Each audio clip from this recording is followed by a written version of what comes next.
Hello student, स्वागत है आपका आईसीटी वर्चुअल क्लासेस में। मैं हूं कविता, आपकी साइंस टीचर। उम्मीद करती हूँ आप सभी अच्छे होंगे और स्वस्थ होंगे। तो क्लास हम कंटिन्यू करेंगे अपना चैप्टर जिसका नाम है इम्प्रूवमेंट इन फूड रिसोर्सेज। ठीक है, काफी सारे टॉपिक हमने यहाँ पर कवर कर लिए हैं, जिसमें आपने क्या क्या चीजें पढ़ी हैं अभी तक। इंट्रोडक्शन आप देख चुके हैं, ठीक है। टाइप्स ऑफ क्रॉप आपने पढ़ ली है। इम्प्रूवमेंट इन क्रॉप यील्ड, यहाँ पे हम बात करेंगे कि आप किसी भी क्रॉप को, किसी भी फसल को आपको ग्रो कराना है, आप कैसे उनमें जो इम्प्रूवमेंट है वो दिखाएंगे। क्लास 8th में आपने चैप्टर पढ़ा था क्रॉप के बारे में। क्रॉप के बारे में आपने जाना था कि किस प्रकार से आप फसलों को बोते हैं, क्या क्या चरण होते हैं, वहां पर डिटेल में आपने स्टडी की थी। ठीक है, तो यहाँ पर आपको करना क्या है, वहां पर आपने बात की थी कि फसलों को किस प्रकार से ग्रो कराया जाता है। यहाँ पर आप बात कर रहे थे कि कैसे आप जो उत्पादन है उसमें आप वृद्धि करेंगे, लेकिन सिर्फ वृद्धि ही नहीं करेंगे, आप दोनों चीजें वहां पर देखेंगे। यानी कि क्वांटिटी भी आपने देखी है, मात्रा भी आपने देखनी है, और क्वालिटी भी आपने देखनी है, गुणवत्ता भी आपने देखनी है। ठीक है, क्लियर है इतनी बात? चलिए, अब आपने बात की थी प्रीवियस लेक्चर में कि आपके पास कितने प्रकार की फसलें आती हैं। आपने कहा सीरियल्स आते हैं, पल्सेस आते हैं, ऑयल सीड आता है, वेजिटेबल, स्पाइसेस एंड फ्रूट्स आपके पास यहाँ पर आते हैं। तो आपको यहाँ पर इस तालिका में क्या क्या चीजें बताई गई हैं, क्रॉप का नाम बताया गया है, एग्जाम्पल कौन कौन से आते हैं। जैसे कि सीरियल, सबसे पहले आपको अनाज के बारे में बताया गया है। अनाज कौन कौन से है, व्हीट है, राइस है, मेज है, मिलेट है और सोरगम है। ठीक है, वैल्यू में आपको ये बताया गया है कि अनाजों में आपको क्या मिलता है। आपने कहा कार्बोहाइड्रेट आपको मिलता है। ठीक है, क्लियर है इतनी बात? अब आपसे कोई पूछे कि कार्बोहाइड्रेट का स्रोत क्या है, तो आप क्या आंसर देंगे? आपने कहा सीरियल्स, यानी जो अनाज आपके पास आते हैं, अनाजों में आपको क्या मिलता है, कार्बोहाइड्रेट मिलता है। जो पल्सेस यानी कि दालें, जितनी भी दालें आपके पास आ रही हैं, जिनके नाम आपको यहाँ पर दिए गए हैं, उनमें क्या मिल रहा है, प्रोटीन मिल रहा है। ऑयल सीड्स आपके पास आते हैं, कुछ ऐसे बीज आते हैं जैसे कि सोयाबीन आता है, जैसे कि आपने मूंगफली देखी है, उसमें आपको क्या मिलता है, फैट मिलता है। जो आपको सब्जियां मिलती हैं, मसाले मिलते हैं और फ्रूट्स आपको मिलते हैं, उसमें क्या क्या आता है, मिनरल्स होता है, विटामिन होता है और स्मॉल अमाउंट यानी कि कम मात्रा में कार्बोहाइड्रेट एंड प्रोटीन होते हैं। बेसिक सा क्वेश्चन है ये आपके पास। ठीक है, अब मैं आपसे क्वेश्चन पूछूंगी। कौन से क्वेश्चन पूछूंगी कि फैट किस में पाया जा रहा है, प्रोटीन किस में पाया जा रहा है, कार्बोहाइड्रेट किस में पाया जा रहा है। इसी के साथ आपसे मैं क्वेश्चन ये करूंगी कि कार्बोहाइड्रेट का क्या कार्य है, प्रोटीन का क्या कार्य है। एक बार आप इस तालिका को देख लीजिए, अपनी तालिका देख ली होगी। अब आप मुझे ये बताइए, कौन मुझे बताएगा प्रोटीन के क्या कार्य होते हैं। यहाँ पर देख लेते हैं, आपको ये जो पोषक तत्व है ये क्या क्या आपको प्रोवाइड करा रहे हैं। कार्बोहाइड्रेट से आपको क्या मिलती है, ऊर्जा मिलती है। ठीक है, जब भी कार्बोहाइड्रेट की बात करेंगे तो आपको मिलेगी ऊर्जा। फैट भी आपको क्या देते हैं, ऊर्जा देते हैं। तो प्रोटीन का क्या कार्य होगा, अगर मैं आपसे कहूं कि प्रोटीन का क्या कार्य होगा। आपने कहा शरीर के रख रखाव के लिए व मरम्मत के लिए, शरीर के रखरखाव और मरम्मत के लिए यहाँ पे प्रोटीन इंपॉर्टेंट होता है। बाकी अगर हम बात करें विटामिन के विटामिन के अलग अलग कार्य होते हैं। जैसे कि विटामिन ए आपकी आंखों के लिए इंपॉर्टेंट होता है। ठीक है, क्लियर है इतनी बात? विटामिन डी हो गया है, विटामिन सी हो गया है, विटामिन बी हो गया है। ये सारे जो विटामिन है इनका कार्य अलग अलग यहाँ पर होता है। जैसे कि अगर आपसे कहा जाए कि विटामिन सी की क्या इंपॉर्टेंस है या विटामिन डी की क्या इंपॉर्टेंस है, ठीक है, तो ये सारी चीजें आपको यहाँ पर पता होनी चाहिए। चलिए, नेक्स्ट हमने यहाँ पर बात की थी जो फसलें आपके पास आती हैं और उनका टाइम। सबसे ज्यादा इंपॉर्टेंट क्या आता है कि फसल यानी कि क्रॉप का जो टाइप है उसका नाम क्या है, उसके सीजन क्या है यानी कि कब वो बोई जाती है, और उसकी एग्जाम्पल क्या है। जो कि आप पढ़ क्या रहे हैं, क्रॉप प्रोडक्शन जो है, प्रोडक्शन में किस प्रकार से आप इम्प्रूवमेंट करेंगे, किस प्रकार से आप सुधार करेंगे, इसके बारे में आप पढ़ रहे हैं। तो इसके बारे में आप जब आप पढ़ रहे हैं तो आपको पता होना चाहिए कि जो क्रॉप है, जो फसल है या फिर जो प्लांट है, उसे किस चीज की आवश्यकता है। अगर आप सारी चीजें उसे प्रोवाइड कराते हैं तो वो और अच्छे से ग्रो होता है और आपको और अच्छा प्रोडक्शन यहाँ पर देखने को मिलता है। ठीक है, आपके पास दो क्रॉप आती हैं, खरीफ की आती है जिसे आप रेनी सीजन में बोते हैं। जैसे कि जून से लेकर अक्टूबर तक क्या बोएंगे आप, राइस, मेज और मिलेट। आपने धान की खेती की होगी या आपने देखी होगी करते हुए। आप क्या करते हैं कि जो रेनी सीजन होता है उस टाइम पे धान को बोया जाता है। ठीक है। फिर धान के छोटे छोटे पौधे होते हैं, उस पौधे को निकाला जाता है और फिर पूरे जो खेत होता है, पूरे खेत को पानी से भर करके उसकी रोपाई की जाती है। इससे आप क्या समझे? आपने कहा आपने रोपाई देखी होगी या आपने सुनी होगी, तो इससे आप ये समझे कि धान के पौधे को तापमान तो ज्यादा चाहिए, स्टार्टिंग में उसे तापमान तो ज्यादा चाहिए, लेकिन उसे पानी भी ज्यादा चाहिए। हमने क्या बात की थी कि क्रॉप में इम्प्रूवमेंट के लिए आपको क्या क्या चीजों की आवश्यकता होती है, आप क्या इंपॉर्टेंट ऐसी चीजें हैं जो कि क्रॉप प्रोडक्शन में आप ध्यान रखेंगे। जब आप फसलों को बो रहे हैं तो क्या क्या चीजें ध्यान रखेंगे? हमने कहा कि हम देखेंगे कि जो पौधा है उसकी क्या रिक्वायरमेंट है यहाँ पर, ठीक है, पौधे की क्या रिक्वायरमेंट है, उसी के अकॉर्डिंग हम यहाँ पर पौधे को क्या करेंगे, बोएंगे। अब आपने कहा कि जो धान का पौधा था उसे तापमान अधिक चाहिए था। स्टार्टिंग में जब जो सीड है, जो बीज है, उसमें अंकुरण हुआ, जब आपने रोपाई की वहां पर, तो उस टाइम पे जो तापमान था वो ज्यादा चाहिए था। और धीरे धीरे क्या हुआ, जैसे जैसे जो धान का पौधा बड़ा हुआ, तापमान थोड़ा थोड़ा कम होता गया। लेकिन आपने क्या कहा, स्टार्टिंग में जो धान के पौधे को पानी की भी आवश्यकता ज्यादा है और ज्यादा तापमान की भी आवश्यकता है, तो आपने क्या किया, जून जुलाई में आपने क्या किया, धान की रोपाई शुरू कर दी। उस टाइम पे आपने पानी भी इनफ जो अमाउंट था उसमें दिया, यानी कि आपने पानी पर्याप्त मात्रा में धान के पौधे को दिया। और आप वहां पर टेम्परेचर क्या था, टेम्परेचर भी वहां पे ज्यादा था, ठीक है। अब जैसे जैसे पौधा बड़ा होगा वैसे वैसे तापमान कम होता चला जाएगा। तो ये पौधे की रिक्वायरमेंट है, ठीक है। पौधे की रिक्वायरमेंट क्या है कि जब वो पौधा छोटा था तब उसे कम तापमान की आवश्यकता थी, जैसे जैसे पौधा बड़ा होता गया, उसमें फली लगती गई, वैसे वैसे उसे कम तापमान की आवश्यकता थी। अब सेम अगर धान के पौधे को आप क्या करेंगे, आप इस सीजन विंटर सीजन में बोने लगेंगे, जैसे कि आपने नवंबर में अगर बो दिया है धान के पौधे को, धान को, तो क्या धान का पौधा ग्रो हो पाएगा? नहीं। क्यों? क्योंकि उसे तापमान अधिक चाहिए और नवंबर के टाइम पे जो तापमान था वो कम था। तो यही सारी चीजें होती हैं जो आपको पता होनी चाहिए कि तापमान हो गया है, पानी कितना चाहिए वो हो गया है, ह्यूमिडिटी कितनी चाहिए वो हो गया है, ठीक है। मिट्टी का प्रकार किस प्रकार का होना चाहिए, ये सारी चीजें ध्यान में रखी जाती है। तो आपने कहा खरीफ की जो फसल है वो जून से लेकर अक्टूबर में बोई जाती है। एग्जाम्पल आपके पास आ गए हैं। रबी की जो फसल है वो नवंबर से लेकर अप्रैल में बोई जाती है। इसमें आपके पास सोयाबीन है, पिजन पी है और वीट, ठीक है, जो गेहूं जब आप बोते हैं, गेहूं के साथ बोते हैं आप सोयाबीन और पिजन पी को। फिर जैद की फसल क्या होती है? जैद की फसल में क्या होता है, वैसे तो आपके पास मेनली दो ही प्रकार की फसलें आती हैं, खरीफ और रबी की। जैद की फसल में आप जो भी आपके फ्रूट्स और वेजिटेबल्स होते हैं वो आते हैं। कब बोए जाते हैं? समर में बोए जाते हैं, मार्च से लेकर जून में ये बोए जाते हैं, ठीक है। चलिए, हम बात कर रहे थे, हमारा जो मेन टॉपिक था वो था क्रॉप वैरायटी इम्प्रूवमेंट, ठीक है। हमने बात की थी कि अगर हमें क्रॉप वैरायटी को इम्प्रूव करना है, किसी भी हमें क्या करना है, उत्पादन को बढ़ाना है अगर, तो उत्पादन को बढ़ाने के लिए हम क्या क्या चीजें ध्यान में रखेंगे। हमने कहा सबसे पहले हम देखेंगे कि आपका जो उत्पादन है वो अधिक हो, अधिक उत्पादन।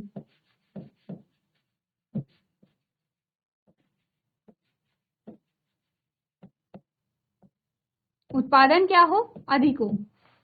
दूसरी चीज हम क्या देखेंगे कि इसमें क्या हो, क्वालिटेटिव भी हो, ये गुणात्मक भी हो। यानी कि आपने कहा सिर्फ अधिक उत्पादन से काम नहीं चलेगा, आपको ये भी चाहिए कि वो क्या हो, अच्छी क्वालिटी का हो, ठीक है। क्वांटिटी हो गई है आपकी, क्वालिटी यहाँ पर आप देखेंगे। अब अधिक उत्पादन के लिए आप क्या करेंगे? चलिए, आपने उत्पादन की बात की, यानी कि प्रोडक्शन।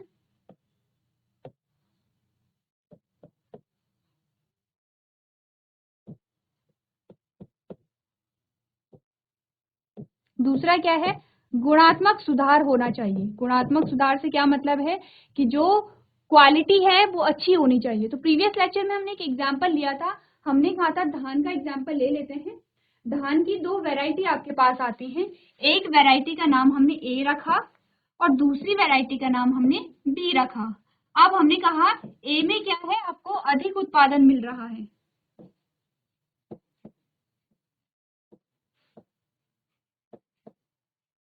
ए में आपको उत्पादन अधिक मिल रहा है, यानी कि जो ए है, जो धान ए है, वहां पे आपने देखा कि इस फसल में अच्छी पैदावार हो रही है, फली अच्छी लग रही है, आपको अधिक धान देखने को मिल रहा है। लेकिन आपने क्या देखा, ये जो धान थी, ये जो धान के पौधे थे, इनमें कभी कभी कोई बीमारी लग जाती है, जैसे कि आपने कहा फंगल डिजीज लगती हैं, ठीक है। फिर उसके उपचार के लिए आप छिड़काव करते हैं। तो आपने कहा कि ये जो फसल है अगर ये अच्छे से ग्रो होती है तो आपको अच्छा उत्पादन दे रही थी, लेकिन क्या हो रहा था कि इनमें बीच बीच में क्या फंगल डिजीज लग जा रही थी, या फिर कुछ ऐसे इंसेक्ट थे, कुछ ऐसे कीड़े थे जो फसल को नष्ट कर दे रहे थे। कुछ कीड़े थे जो फसल को नष्ट कर दे रहे थे। तो इस वजह से क्या हो रहा था, फसल अगर नष्ट हो गई है तो आपका उत्पादन आपको नहीं मिलेगा। लेकिन आपने दूसरी जो आपने धान की फसल देखी, जो दूसरी नस्ल आपने देखी, आपने कहा कि यहाँ पर क्या है, ये जो फसल है ये खराब नहीं हो रही है। तो आपने क्या कहा,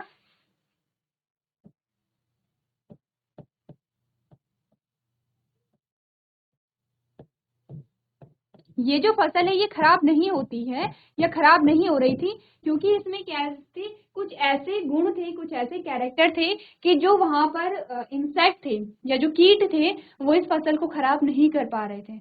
अब हमने क्या कहा, हमने कहा कि क्या हो कि अधिक उत्पादन वाला गुण और फसल यानी कि जो कीड़े हैं, जो इंसेक्ट हैं, उनका असर ना पड़े, ये वाला गुण एक में ही आ जाए। तो हमने क्या किया, हमने पहले क्या जो यहाँ पे वैरायटी थी उसे सेलेक्ट किया।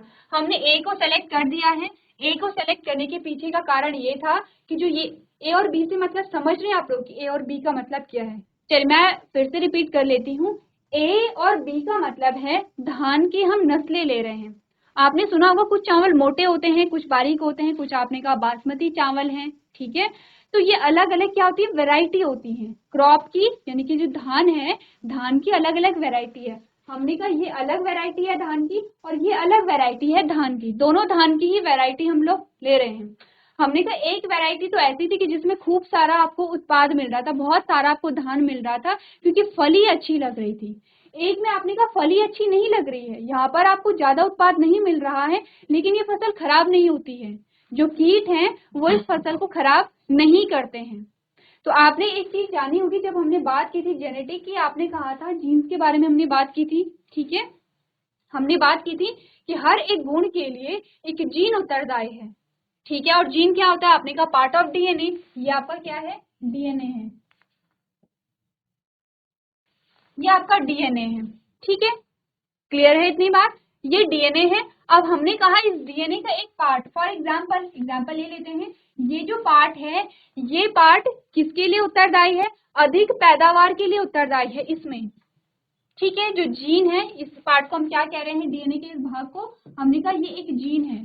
जीन करता क्या है, जो कैरेक्टर होते हैं, जो गुण होते हैं, उनके लिए उत्तरदायी होता है। आपने कहा कि आपके आंखों का जो कलर है वो ब्राउन कलर है, तो उस ब्राउन कलर के लिए एक जीन उत्तरदायी यहाँ पर था, ठीक है, एक जीन उत्तरदायी। आपने कहा आपका जो स्किन कलर है उसके लिए भी एक जीन उत्तरदायी है। आपने कहा आपके बालों का कलर क्या है, उसके लिए भी जीन उत्तरदायी है। आपने कहा आपकी हाइट कितनी है, उसके लिए भी जीन उत्तरदायी है, यानी कि आपके जो कैरेक्टर है, आपके जो गुण हैं, उसके लिए जीन उत्तरदायी है। और यही बात लागू होती है किस पे, प्लांट्स पे। आपने कहा प्लांट्स के लिए भी क्या है, जीन उत्तरदायी है, ठीक है। तो हमने कहा अगर इस धान के पौधे में, अच्छा हम वैरायटी नहीं ले रहे हैं, हम एक धान का पौधा ले रहे हैं, ये भी एक धान का पौधा है, ठीक है, तब आपको ज्यादा अच्छे से समझ आएगा। हमने कहा इस धान के पौधे में अधिक उत्पादन हो रहा है, कैसे, अधिक उत्पादन का मतलब क्या समझे, फली ज्यादा बड़ी लग रही होगी, धान आपको ज्यादा मिल रहा होगा, इसी को हम ज्यादा उत्पादन कह रहे हैं। तो आपने कहा कि इस पौधे में अधिक उत्पादन हो रहा है और उसके लिए कोई जीन उत्तरदायी है, उसके लिए क्या है, कोई जीन उत्तरदायी है, ठीक है। क्लियर है इतनी बात कि इसके लिए भी कोई जीन उत्तरदायी होगा। अब आपने कहा कि जो दूसरा पौधा है, पौधा बी, मैं बार बार रिपीट कर रही हूँ, दोनों जो पौधे हैं वो दोनों पौधे धान के ही हैं। तो हम ए और बी को यहाँ पर देख रहे हैं। हमने कहा जो दूसरा पौधा है बी, इसमें क्या हो रहा है, ये फसल खराब नहीं हो रही है, यानी कि जो कीट हैं या फिर जो इंसेक्ट हैं वो यहाँ पर इस फसल को खराब नहीं कर रहे थे, क्योंकि उसके पास एक ऐसा जीन था कि जो कि उस कीट के प्रभाव को नष्ट कर दे रहा था। इसके लिए भी एक जीन उत्तरदायी है, यानी इसके गुण के लिए एक जीन उत्तरदायी है, इसके कैरेक्टर के लिए एक जीन उत्तरदायी है, ठीक है। क्लियर है इतनी बात, समझे यहाँ तक। अब हमने कहा कि यहाँ पर हमें क्या चाहिए, हमें तो दोनों ही गुण चाहिए थे। हमें अधिक उत्पादन भी चाहिए था, हमें अधिक उत्पादन भी चाहिए था और हमें क्या है गुणात्मक सुधार भी चाहिए थे कि हमारी फसल खराब ना हो। अब हमने क्या किया, हमने दोनों के बीच क्या करा दिया है, संकरण करा दिया है, क्रॉस करा दिया है। अब आप संकरण कैसे कराएंगे, उसके लिए संकरण से पहले हमने कहा कि उसके अलग अलग चरण होते हैं, जैसे कि सबसे पहले हम देखते हैं डिजायरेबल कैरेक्टर, वो गुण जो हमें चाहिए। तो हमने दो गुण ले लिए हैं जो हमें चाहिए। हमने कहा हमें उत्पादन अधिक चाहिए, क्वांटिटी ज्यादा चाहिए। हमने कहा हमें क्वालिटी अच्छी चाहिए। क्वालिटी से क्या मतलब है कि फसल खराब ना हो। अभी के लिए हमारी क्वालिटी सिर्फ एक है कि फसल हमारी खराब ना हो।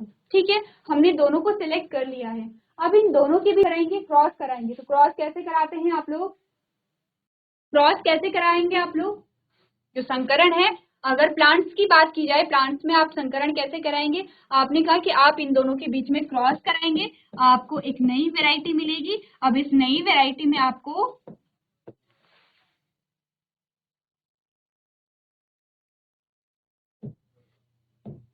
अच्छी पैदावार देखने को मिली। ठीक है, इस वाली वैरायटी में आपको अच्छी पैदावार देखने को मिली और आपको यहाँ पे गुणात्मक सुधार देखने को मिले।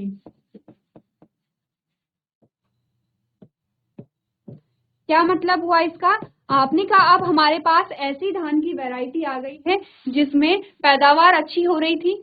आपके पास जो एरिया था, जो भूमि थी आपके पास, वो लिमिटेड थी। फॉर एग्जाम्पल आपने कहा कि आपके पास इतना खेत था। ठीक है, अब यहाँ पे पहले इस खेत में कितने 10 केजी 10 किलो क्या हो रहा था, धान हो रहा था। जब आपने यहाँ पे संकरण कराया, क्रॉस कराया, अब आपने कहा कि आपके पास एरिया तो उतना ही है, एरिया तो उतना ही है आपके पास। आपने कहा अब यहाँ पे 15 या फिर हम 20 मान लेते हैं। आपने कहा 20 केजी आपको पैदावार देखने को मिली है। अब देखिए यहाँ पे क्या हुआ, आपकी क्वालिटी भी आपके पास आ गई है, आपकी क्वांटिटी भी आपके पास आ गई है। ठीक है, हुआ ऐसा। आपने कहा पैदावार यहाँ पे अच्छी तो हो रही थी लेकिन ये फसल खराब हो जा रही थी। ठीक है, आपने कहा ये फसल खराब तो नहीं हो रही थी लेकिन आपको पैदावार नहीं मिल रही थी। आप अगर बात करें कि अगर इसी फसल को या फिर इसी धान को आपने बोया तो आपको 5 केजी मिला। ठीक है, आपने कहा इस फसल को आपने बोया तो इसको बोने के बाद आपको 10 किलो धान मिल तो सकता है लेकिन ये खराब हो जा रही थी। फिर आपने कहा दोनों क्या आपने संकरण कराया, दोनों को जब आपने संकरण कराया तो आपने उनमें दोनों प्रकार के सुधार यहाँ पर देखे थे। इतनी बात आपको समझ आई है कि क्या होता है संकरण या क्यों हम करा रहे हैं यहाँ पर हाइब्रिडाइजेशन को। तो बड़े आगे,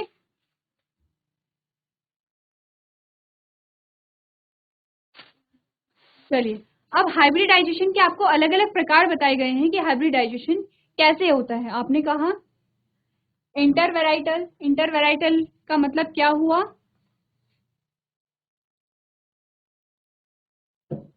इंटरवेराइटल का मतलब क्या हुआ, between two varieties of a plant, जो कि आपने अभी एग्जांपल हमने देखा।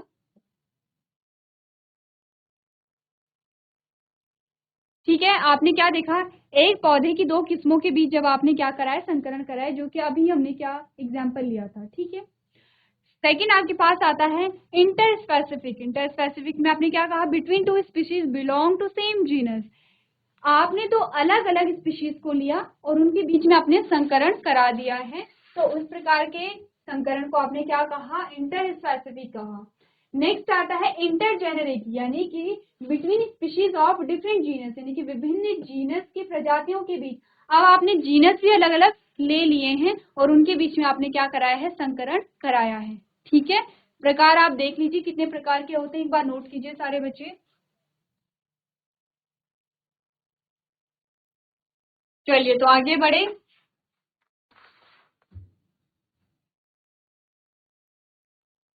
नेक्स्ट आपके पास आता है इंट्रोडक्शन ऑफ जीन। ठीक है, जीन का इंट्रोडक्शन आपके पूछा गया है। सबसे पहले जीन के बारे में आपने अभी बात की थी, क्या होता है जीन। आपने कहा है कि जेनेटिक मटेरियल की अगर हम बात करें, आपके आनुवंशिक जो पदार्थ होता है उसकी बात करें, तो आप कहते हैं कि हमारा आनुवंशिक पदार्थ डीएनए है।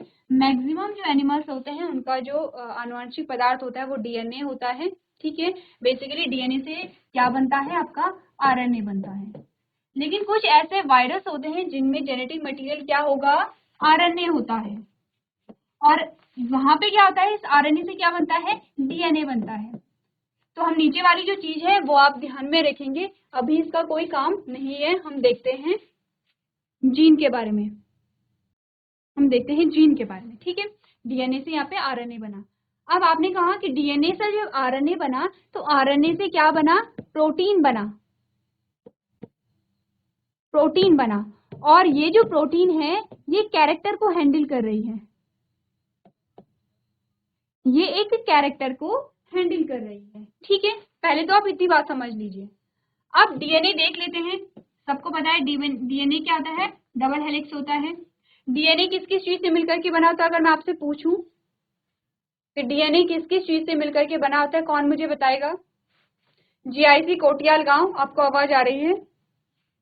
हेलो बच्चे, नाम बताइए अपना। मेरा नाम दिव्यांशी चौहान है। Divyanshi, yes. Okay. Class Divyanshi कौन 9। से, 9th के हैं आप लोग, वेरी गुड। अच्छा बच्चे ये बताइए हमारा जेनेटिक मटेरियल क्या होता है, आनुवंशिक पदार्थ जिसे हम कहते हैं।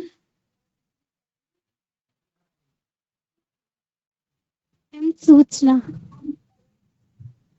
क्या होता है, फिर से रिपीट कीजिए। सूचना। सूचना। अच्छा, मैं आपसे ये पूछ रही हूँ, आनुवंशिक पदार्थ का मतलब समझते हैं आप लोग, वो पदार्थ जो एक पीढ़ी से दूसरी पीढ़ी में ट्रांसफर होता है, क्या होता है वो। प्रियांशी, आपको आता है या नहीं आता है, यस और नो। No ma'am. ठीक है, कोई बात नहीं। तो आनुवंशिक पदार्थ के बारे में यहाँ पे बात करेंगे। प्रियांशी के अलावा किसी और को आंसर आता है। चलिए, तो प्रियांशी ये बताइए कि डीएनए के बारे में आपने सुना होगा, डीएनए क्या होता है, कहाँ पाया जाता है डीएनए। चलिए, तो सबसे पहले बात कर लेते हैं, थोड़ा डीएनए के बारे में जान लेते हैं। डीएनए के बारे में जानना है, थोड़ा सेल के बारे में बात कर लेते हैं। ये है एक सेल, एक कोशिका, ठीक है। कोशिका के अंदर आपको ये वाला पोर्शन दिखाए गए हैं जिसे हम केंद्रक या न्यूक्लियस कहते हैं। ये आपका क्या है, साइटोप्लाज्म है, जिसे आप कोशिका द्रव कहते हैं। और ये जो लेयर आपके दिखाई दे रही है ये है सेल मेम्ब्रेन, कोशिका झिल्ली जिसे आप कहते हैं, ठीक है। अब ये जो न्यूक्लियस है, इस न्यूक्लियस के अंदर, ये न्यूक्लियस है, ठीक है। इस न्यूक्लियस का डायग्राम हमने यहाँ पे बनाया है। इस प्रकार की संरचना आपको दिखाई देती है जिसे आप कहते हैं गुणसूत्र।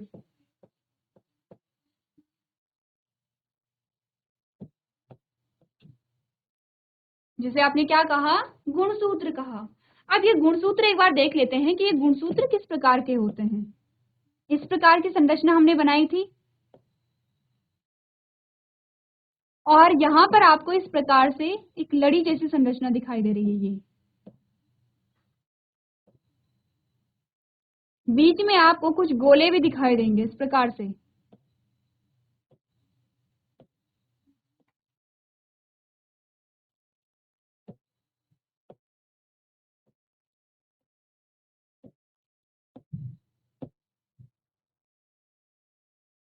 और आपको यहाँ पर एक अलग से इस प्रकार की ये स्ट्रक्चर भी दिखाई देगा। आप इसका नाम देख लेते हैं कि क्या क्या नाम होता है इनका, ठीक है। आपने कहा ये जो आपको इस प्रकार की लड़ी जैसी संरचना दिखाई दे रही थी, ये थी डीएनए, ये था हिस्टोन प्रोटीन, ये था, और ये जो है ये वाला, ये है नॉन हिस्टोन प्रोटीन। और इन सबको मिलाकर के आपके पास बना है गुणसूत्र, ठीक है। अब गुणसूत्र क्या होता है, कहाँ पाए जा रहे हैं, सबसे पहले आपने कहा गुणसूत्र पाए जा रहे हैं आपके केंद्रक में। केंद्रक कौन से केंद्रक में, आपने कहा आपकी कोशिका के केंद्रक में पाए जा रहे हैं। तो सबसे पहले तो ये समझिए डीएनए आपका क्या है, जेनेटिक मटेरियल क्या है, आपके न्यूक्लियस में है, आपकी कोशिका के न्यूक्लियस में है। इतनी बात क्लियर है। अब आते हैं ये डीएनए किस किस चीज से मिलकर के बना है। आपने कहा ये पेंटोज शुगर से मिलकर के बना है, ठीक है। ये नाइट्रोजनस बेस से मिलकर के बना है, ये फॉस्फेट से मिलकर के बना है, ठीक है। इन तीन चीजों से मिलकर के ये बना हुआ है। अब आपने कहा कि जो भी आपके कैरेक्टर हैं, जो भी आपके गुण आपकी बॉडी में दिखाई दे रहे हैं, वो सारे ही कहाँ हैं, इस डीएनए की वजह से हैं। तो ये जो डीएनए होता है ये हमारे जो पेरेंट्स होते हैं, हमारे माता पिता या हमारे दादा दादी के जो कैरेक्टर होते हैं ये पास होते हैं। जैसे आपके दादा दादी के जो गुण हैं वो आपके फादर में आए हैं, या आपके नाना नानी के जो कैरेक्टर हैं वो आपकी मदर में आए हैं। अब आपके माता पिता के जो गुण हैं वो आप में आए हैं। कैसे आए हैं? इस डीएनए की वजह से, क्योंकि ये डीएनए क्या हुआ है? पास हुआ है। यानी ये डीएनए हमें कहाँ से मिला है? हमारे माता पिता से मिला है। इस डीएनए का काम क्या है? सारी आपकी जितनी भी इंफॉर्मेशन है वो आपको क्या है? यहाँ से मिल जाती है। ठीक है, क्लियर है इतनी बात? फिंगर प्रिंटिंग के बारे में आपने सुना होगा। कैसे पता चलता है कि किसके फिंगर प्रिंट है? देखा जाता है, डीएनए वहां पे क्या किया जाता है? मैच किया जाता है। तो आपकी बॉडी में जो भी इंफॉर्मेशन है वो सब किसकी वजह से होती है? इस डीएनए की वजह से होती है। अब हमने कहा कि डीएनए में एक कैरेक्टर को कंट्रोल नहीं कर रहा है, डीएनए बहुत सारे कैरेक्टर को कंट्रोल कर रहा है। तो बहुत सारे कंट्रोल को कर रहा है, तो डीएनए का अलग अलग जो पार्ट है वो अलग अलग कैरेक्टर को कंट्रोल कर रहा है। आपने कहा ये वाला जो पोर्शन है हो सकता है ये किसी एक कैरेक्टर के लिए उत्तरदायी हो। तो हमने कहा डीएनए का वो पार्ट, डीएनए का वो पोर्शन जो किसी एक कैरेक्टर के लिए रिस्पॉन्सिबल है, उसे आपने क्या नाम दे दिया है? जीन नाम दे दिया है। ये आपका क्या है? एक जीन है। यानी कि एक जीन क्या कर रहा है? आपके कैरेक्टर को कंट्रोल कर रहा है। ठीक है, अब फिर से ध्यान दे देते हैं। हमने क्या बात की? आपने कहा डीएनए है, डीएनए से आरएनए बना, तो पूरे डीएनए से आरएनए यहाँ पर बना, ऐसा होगा? देखिए, अब ये जो पोर्शन था जिसे आप जीन कह रहे हैं, इस पोर्शन से पूरा डीएनए, हम पूरे डीएनए की बात नहीं कर रहे हैं, हम डीएनए के सिर्फ इस पोर्शन की बात कर रहे हैं कि डीएनए के इस पोर्शन से क्या बना? आपका आरएनए बना। आरएनए क्या है? सिंगल स्ट्रैंड है, एक ही स्ट्रैंड पाया जाता है आरएनए में। ठीक है, इस आरएनए से फिर बना प्रोटीन, और इस प्रोटीन ने फिर क्या किया? कैरेक्टर को यहाँ पे कंट्रोल किया। ये कैरेक्टर के लिए उत्तरदायी है। आप कह सकते हैं कि हर एक कैरेक्टर के लिए क्या है? जीन ही उत्तरदायी है। बात तो एक ही हुई। आपने इलाबोरेट करके बताया, आपने डिटेल में बताया, या आपने शॉर्ट में बता दिया है, तो आपका रिजल्ट क्या है? आपने कहा जीन क्या है? एक कैरेक्टर के लिए उत्तरदायी है। तो सबसे पहले तो ये बताइए कि डीएनए, जीन, क्रोमोसोम, ये सारी चीजें क्लियर हुई हैं आपके माइंड में कि क्या होता है, इनमें डिफरेंस क्या है? समझ आया है आपको? आप घर जाके एक बार देखेंगे डीएनए क्या होता है और जीन क्या होता है। ठीक है, अगर आपको कोई भी डाउट रहता है तो आप नेक्स्ट सेशन में पूछ सकते हैं। तो आज के सेशन में हम इतना ही करेंगे। अभी तक क्लास में बने रहने के लिए आपका धन्यवाद।